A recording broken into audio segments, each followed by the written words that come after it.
Hola, muy buenas tardes. Soy Agustín Fernández de Losada. Voy a ser vuestro profesor. O voy a impartir esta parte del módulo de Agenda Global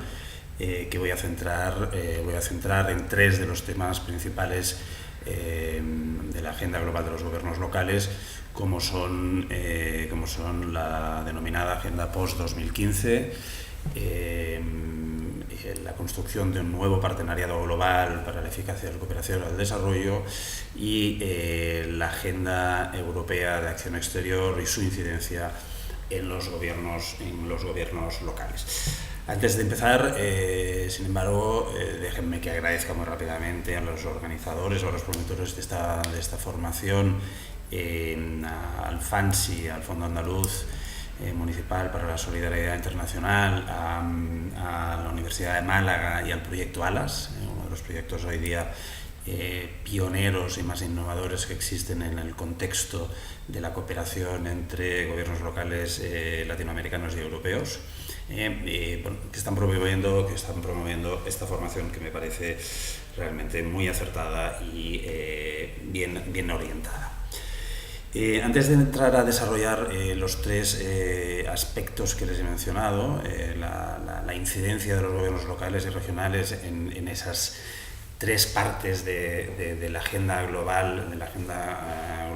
o que se da en el contexto internacional, déjenme que les haga algunos apuntes de algunas cuestiones que me parecen relevantes, a pesar de que me consta que en la introducción el profesor y coordinador del módulo, Felipe Llamas, ya les ha hablado de algunas cosas de las que ahora me gustaría apuntarles, pero me parece que para dar el contexto de lo que les quiero hablar es necesario. En primer lugar, apuntar que la irrupción de los gobiernos locales en el escenario internacional se da en un contexto doble muy particular. Por un lado, se da en un contexto de crisis del Estado-Nación. El Estado clásico westfaliano está en crisis, está sufriendo transformaciones muy relevantes que lo van a conducir a una reconfiguración que será, sin lugar a dudas, trascendente. Esta crisis del Estado-Nación se explica básicamente por dos motivos. En primer lugar, por el hecho de que los Estados-Nación, y de forma muy especial en Europa, van atribuyendo competencias hacia organismos de carácter supraestatal, en Europa claramente hacia la Unión Europea, pero los hay también que operan con carácter global y de forma muy clara en el ámbito económico, en el ámbito de las políticas económicas. Espacios como el G20 tienen hoy en día competencias, aunque no estén formalizadas, que pasan absolutamente por encima de las capacidades o los poderes de los estados individuales. Pero es que los estados individuales también están sufriendo una pérdida de poder hacia abajo, una pérdida de poder que se da hacia los gobiernos territoriales, con la devolución de competencias en el marco de procesos de descentralización hacia gobiernos territoriales que las ejercen con carácter de proximidad, gobiernos muy cercanos a la ciudadanía que prestan determinados servicios en materias realmente muy sensibles que antes estaban en poder de los estados, como puede ser la educación, como puede ser la salud pública, etc. Bien, este es un contexto muy claro en el que nos encontramos, que implica, yo diría directamente, una pérdida de poder de los estados-nación, que implica un empoderamiento de los gobiernos territoriales, gobiernos locales y regionales, y que en un contexto de globalización explica el por qué salen y operan en el ámbito internacional. Estos gobiernos territoriales dotados de mayor poder, de competencias y de más recursos, operan en un entorno globalizado en el escenario internacional porque así, y ahora lo veremos, deben hacerlo. Los gobiernos territoriales en este contexto, ya lo hemos visto, gracias a procesos de descentralización, están más empoderados, tienen definidas sus competencias, además normalmente definidas por ley, tienen definidos recursos, a pesar de que en el ámbito de la financiación local siempre habrá déficits y siempre será un tema, pero tienen recursos. Bueno, tienen un marco, evidentemente el mundo es muy grande y hay grandes desigualdades y es un marco muy desigual, pero tienen un marco de juego, un terreno de juego cada vez más definido. Pero es que aparte, hoy en día la comunidad internacional reconoce también el rol fundamental de los gobiernos locales y regionales en los procesos de desarrollo. Y eso es muy importante, porque ese reconocimiento por parte de la comunidad internacional de ese rol los convierte, los sitúa en un nivel de legitimidad, de reconocimiento que no habían tenido en muchos años. Por tanto, nos encontramos, insisto, en un entorno de pérdida de poder del Estado, en un contexto globalizado en el que en el escenario, en la arena internacional, operan muchos actores públicos, privados, porque operan también universidades, centros de investigación, empresas, sindicatos, sociedad civil, pero operan también los gobiernos locales y regionales. Y estos lo hacen empoderados, recibiendo competencias en su entorno local, pero también con la legitimidad y el reconocimiento de ser considerado actor clave en el proceso de desarrollo. Bien, voy a ponerles las diapositivas que he preparado para estas clases. Si me permiten, pasaré la parte introductoria. Y me voy a quedar en esta parte en la que de alguna manera he tratado de reflejar, y está en la documentación y en el documento que se ha preparado como soporte a este módulo, he tratado de reflejar cuáles son las diferentes dimensiones que explican esa acción internacional de los gobiernos territoriales, de los gobiernos locales y gobiernos regionales. Esa acción tiene claramente una dimensión política. Esa acción internacional tiene claramente una acción económica, se centra de forma muy evidente en captar oportunidades, captar inversiones, captar recursos, captar talento. Tiene una dimensión social, son muy importantes, por ejemplo, los programas que vinculan a territorios europeos con los territorios donde fueron a parar las diásporas que ha habido durante el siglo XX, parte de sus conciudadanos en procesos migratorios, o viceversa, los ciudadanos de otros continentes, como por ejemplo América Latina, que han llegado a Europa. Por tanto, y es mucho más amplia esta dimensión social, tiene que ver también con la cultura, tiene que ver con las relaciones, digamos, casi familiares que se dan entre las regiones del mundo. La acción exterior finalmente no se centra solo en la política, en la economía o en los aspectos sociales, culturales, educativos, sino que también tiene una dimensión cognitiva, es decir, también se focaliza muy claramente a la apertura de espacios en los que captar conocimiento, en los que captar experiencia, en los que aprender, en definitiva. Bien, y no me voy a detener mucho en estas 6 dimensiones, les he explicado 4, desde nuestro punto de vista hay dos dimensiones más que son fundamentales, la estratégica y la territorial, que tienen carácter transversal, pero como les decía no me voy a detener mucho porque me consta que Felipe Llamas ya en la introducción ya ha trabajado este ámbito. Me parece que es necesario tenerlo en cuenta, esas dimensiones tanto, digamos, verticales como transversales. Yo creo que explican de forma muy clara esa proyección internacional de los gobiernos locales y regionales, y me voy a focalizar y a centrar claramente en una, que es la dimensión política. Los gobiernos locales se proyectan, generan alianzas en el entorno internacional y lo hacen para incidir políticamente en esferas o en ámbitos de decisión que son internacionales. En clave regional podemos encontrar, por ejemplo, las plataformas que reúnen a gobiernos locales que se harían para incidir, por ejemplo, en la Unión Europea, incidir en la legislación, incidir en los programas, incidir en definitiva en las políticas de la Unión Europea, pero lo mismo sucede, por ejemplo, en América Latina con Mercociudades, que trata de incidir en el proceso de construcción o el proceso de integración regional en Latinoamérica y en el Mercosur en concreto. Esa incidencia política tiene básicamente, podemos definir que se da por tres vectores, o que se canaliza a través de tres vectores. Los gobiernos locales participan en la agenda global cuando se discuten temas vinculados a la gobernanza, así por ejemplo de forma muy clara todo lo que tiene que ver con los procesos de descentralización, los procesos de reforma fiscal,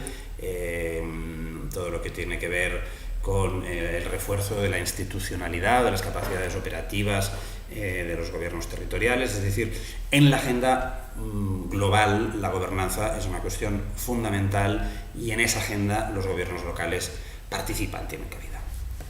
Luego, evidentemente, participan de las agendas sectoriales que tienen que ver con los ámbitos que son propios de su competencia o de sus competencias específicas, y luego, en los últimos años, se han vinculado claramente también a la agenda de la cooperación internacional al desarrollo a través de la denominada agenda de la cooperación descentralizada. Por tanto, la incidencia política hoy es una realidad clarísima, es una de las dimensiones que explica claramente por qué los gobiernos locales se alían a nivel internacional, generan plataformas, generan estructuras de partenariado que les sirvan para obtener mayor musculatura e incidir políticamente. Bien, esa participación de los gobiernos locales en esas agendas globales, a pesar de que es reconocida y que por tanto se da en un entorno de una gran legitimidad, no está exenta de tensiones, y es las tensiones que se dan entre los diferentes niveles de gobierno en el espacio público. En muchos contextos, en muchos países, a los representantes de los estados nacionales les sigue costando mucho aceptar y vivir con normalidad la participación de representantes de los gobiernos locales en esos debates multilaterales, en esos debates globales que antes eran prácticamente patrimonio suyo. Y para ir avanzando, ahí les hemos sugerido los 5 temas que a nosotros nos parecían claves ahora mismo en esa agenda global y en que los gobiernos locales estaban teniendo una participación muy grande. Como les decía en la introducción, yo me voy a centrar básicamente en lo que es la denominada Agenda Post-2015 y en la definición de los objetivos de desarrollo sostenible, es decir, lo que serán los nuevos objetivos de desarrollo del milenio.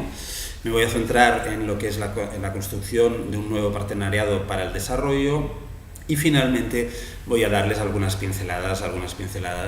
del momento de la programación del nuevo marco financiero plurianual de la Unión Europea, en qué manera ese nuevo marco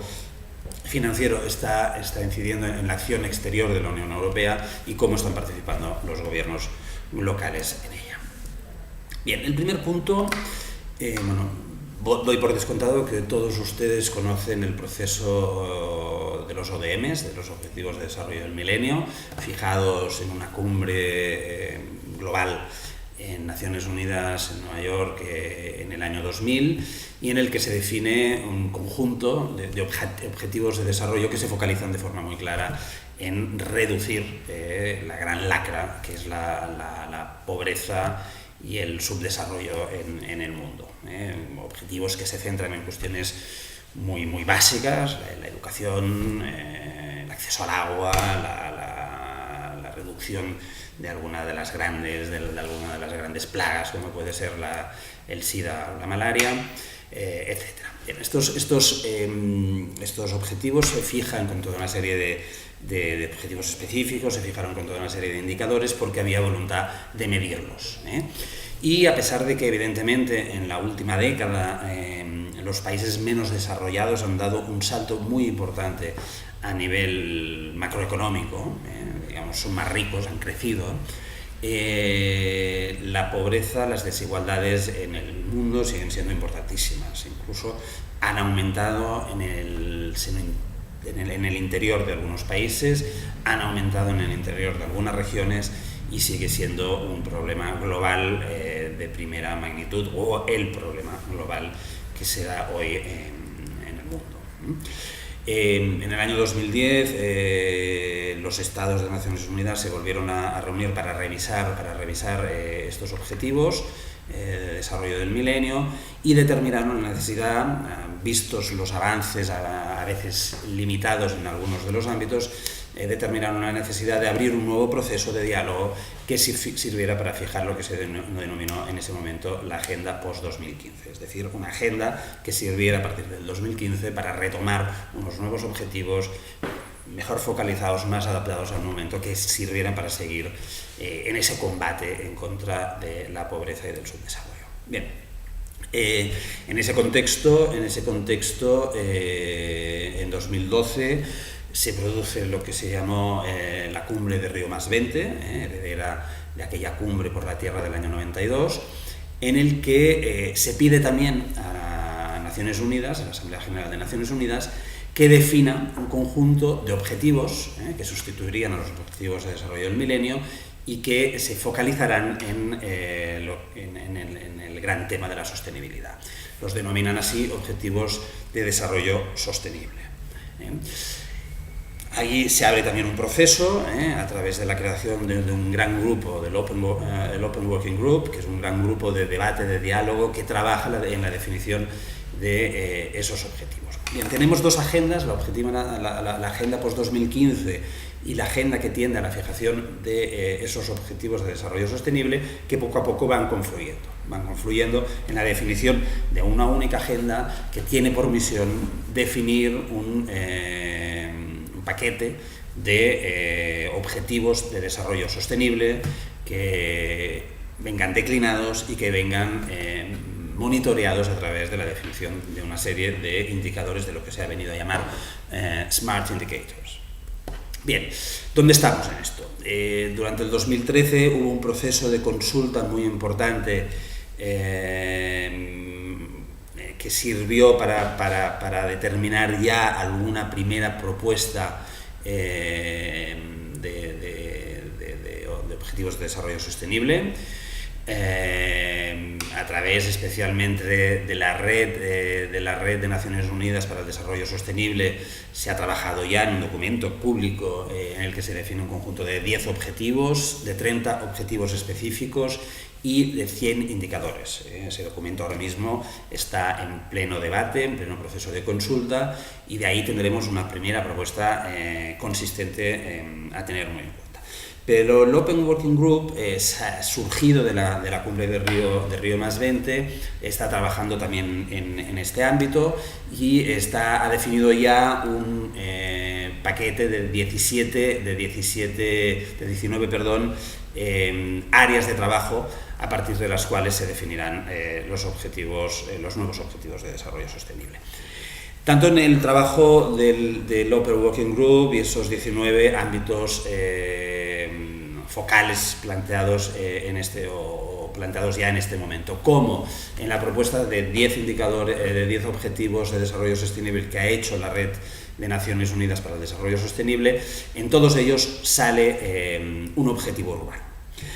Y la definición de un objetivo urbano ha sido tal vez uno de los grandes logros de esa incidencia política de los gobiernos locales. En su reunión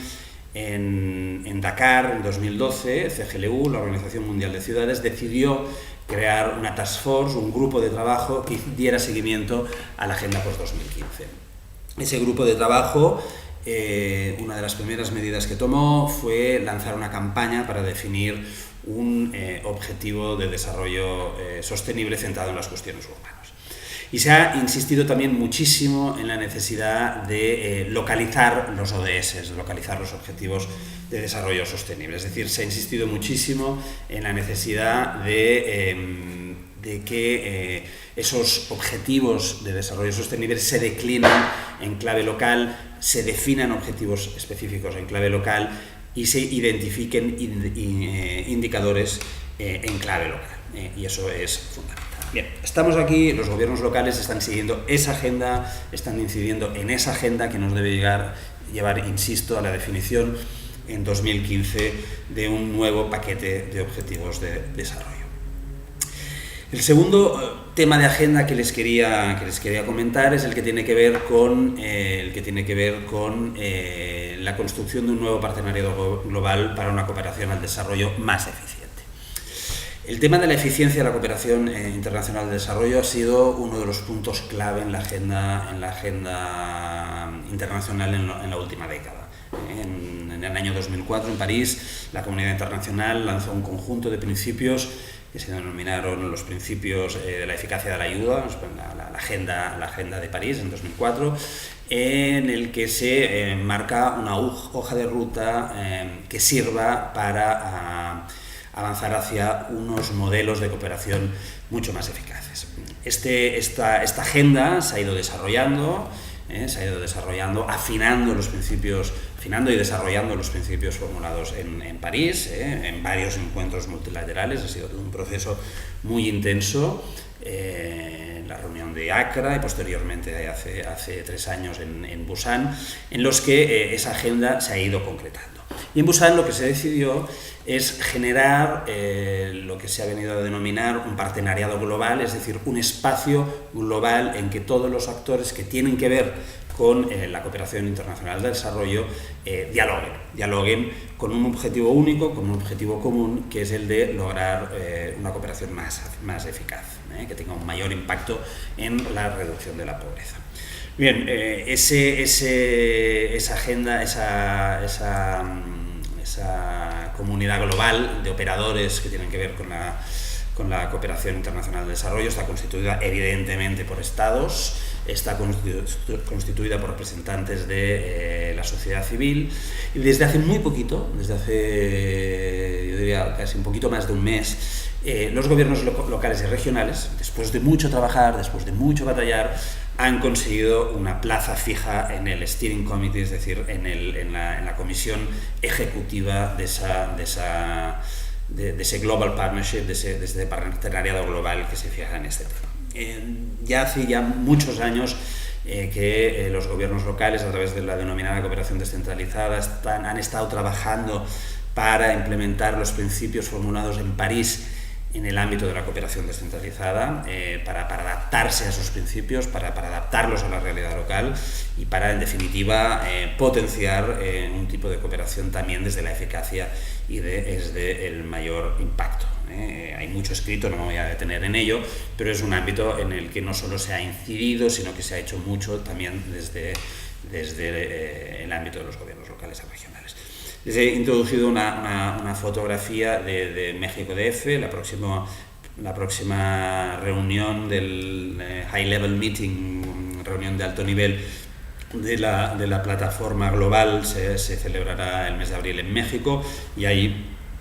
los gobiernos locales estrenarán por primera vez su silla permanente y van a haber varios foros de debate en torno a esa agenda global. Por lo tanto, la eficacia de la ayuda, participación de los gobiernos locales también es un tema absolutamente central en la agenda. Bien, y voy a ir acabando ya centrándome en lo que ha sido la participación de los gobiernos locales en la definición de la nueva agenda global de la Unión Europea, es decir, la participación de los gobiernos locales y regionales en la definición de lo que ha sido el Global Europe, que es el paquete presupuestario que contempla el nuevo marco financiero de la Unión Europea para el septenio 2014-2020. A pesar de que el paquete total de recursos en este septenio se ha reducido sensiblemente, hablamos de miles de millones, por tanto esto sensiblemente, siguen habiendo muchos recursos, pero el plafón de gasto ha quedado por primera vez en la historia un poquito por debajo del 1% del PIB, de los países o de la Unión Europea. Pero aún así, la Unión Europea sigue teniendo un presupuesto muy importante y sigue siendo uno de los grandes motores de la cooperación internacional. Prácticamente el billón de euros, 1.000 millones de euros, billón de euros, me estoy confundiendo, que tiene el presupuesto total, cerca de un 6% se destina a la acción exterior, lo que son cerca de 60.000 millones de euros para estos 7 años, y dentro de esos 60.000 millones de euros habrán líneas de programa que serán relevantes para los gobiernos locales. Ahí la capacidad de incidir ha sido desigual. La Comisión Europea estableció lo que se denominó el Policy Forum, un espacio de diálogo con representantes de la sociedad civil,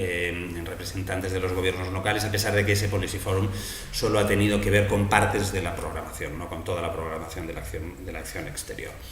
De todas maneras, la Unión Europea es porosa, es sensible a los planteamientos de los gobiernos locales. En los últimos años, en los diferentes marcos financieros, siempre ha habido programas dirigidos a potenciar a los gobiernos locales, a reforzar a los gobiernos locales. En el último marco financiero teníamos un programa regional importante en América Latina que se llamaba Urbal, más un programa temático, el programa de actores no estatales y autoridades locales, Non-State Actors and Local Authorities, muy importante, con una dotación financiera muy importante, más allá de las medidas que en el ámbito de otros instrumentos, como el instrumento de la promoción de la democracia y los derechos humanos, o en las ayudas de carácter bilateral, se podían contemplar para procesos como el de descentralización o políticas como las de cohesión social. Bien,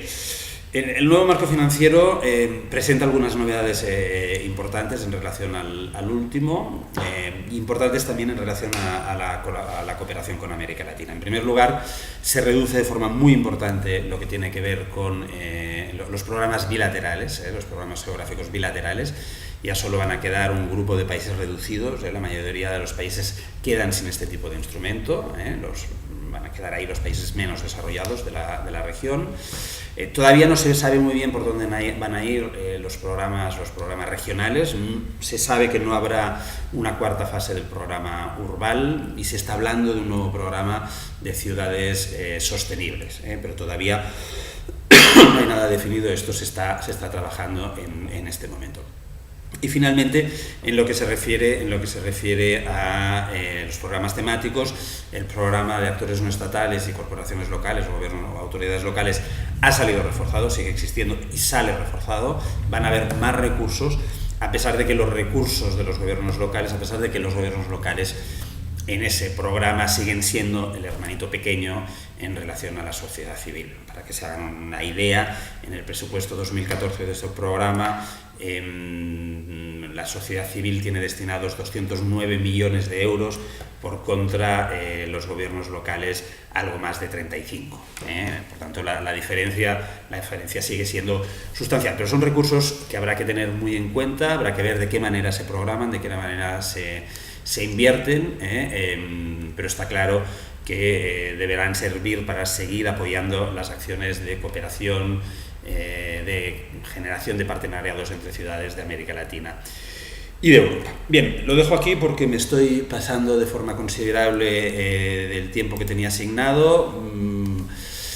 Una conclusión que me parece obvia: hoy en día la agenda global impacta directamente en la agenda local, por tanto no es posible configurar o definir una buena agenda política local sin tener en cuenta lo que pasa en el mundo. Y para tener en cuenta lo que pasa en el mundo, y la mejor manera de gestionar esa realidad local es tratando de incidir en esa realidad global, no permitiendo que sean otros los que lo hacen. Por tanto, el global local, en ese entorno globalizado, se acercan. Son espacios, la proximidad hoy en día es un elemento a tener muy en cuenta. Son espacios absolutamente interrelacionados que no se pueden entender el uno sin el otro. Bien, insisto, lo dejo aquí. Muchas gracias por su atención. Tienen los materiales en su disposición para ampliar todas las ideas que les he reflejado en esta ponencia y, evidentemente, quedo a su disposición. Aquí tienen mi correo electrónico para resolver cualquier duda. Gracias.